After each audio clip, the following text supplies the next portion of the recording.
The doctors gathered around to reprimand Dustin. "Young man, may I know from whom you learned your skills?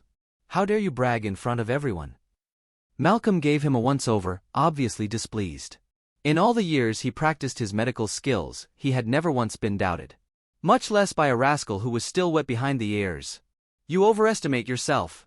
How dare you put on airs in front of Dr. Shane? You're really asking for it," Xavier said in a hostile manner. "Young man, I do not know where you got the confidence to doubt Dr. Shane, but I would like you to please leave now. Do not disrupt him from saving my daughter." Caden spoke sternly with an annoyed expression. How dare this fellow try to take advantage of his benevolence? "There's no need to drive him out. Let him stay and watch. Since he doubts my skills, I'll show him what I'm capable of." Malcolm stood with his hands behind his back. As expected of Dr. Shane, he carries himself with such dignity and confidence. The doctors flattered him excessively. As Malcolm has spoken, Caden did not go against his wishes and allowed Dustin's presence. "I'm so sorry to have made you come here for nothing, buddy. If Sheila ends up fine, I'll try to talk to Caden about the Gazora berry and see if you can have it." Lily brought Dustin to one side and apologized sincerely. This was the man who had saved her daughter. Lily knew that she owed it to him, and would like to repay him if she could. "I'd appreciate that, Mrs. Murray." Dustin's expression eased up. There was finally someone who spoke sense in the family. "Dr. Shane, let's not wait any longer. Please proceed." Caden waved him over. Malcolm nodded and sat down beside Sheila's bed, checking her pulse.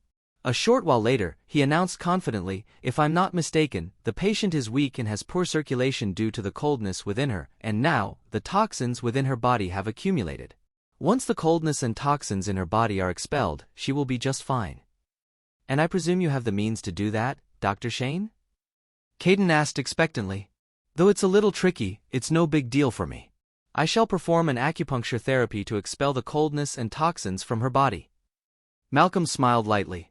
He then took out several needles and swiftly inserted them into Sheila's skin on her nape, her navel, below her knees, on the base of her feet, and on her back.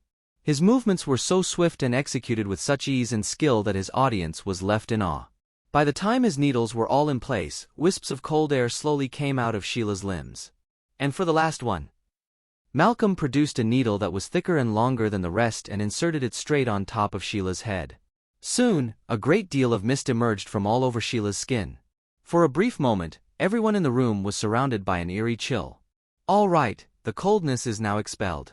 It won't be long now before the patient comes around," Malcolm declared confidently. "No wonder you're a world-renowned miracle healer. Your acupuncture therapy is just plain magical." Caden exclaimed excitedly. His gloom and anxiety from earlier on were swept away in an instant. "That's right. With Dr. Shane around, any disease or condition can be easily handled." Xavier was all smiles. "Hey, you! Do you admit defeat?" Claudia raised her chin at Dustin in a provoking manner. How dare he doubt Dr. Shane? He doesn't know where he stands. Claudia thought to herself. Dustin shook his head as he looked at her with contempt. Sheila suffered from polar frost.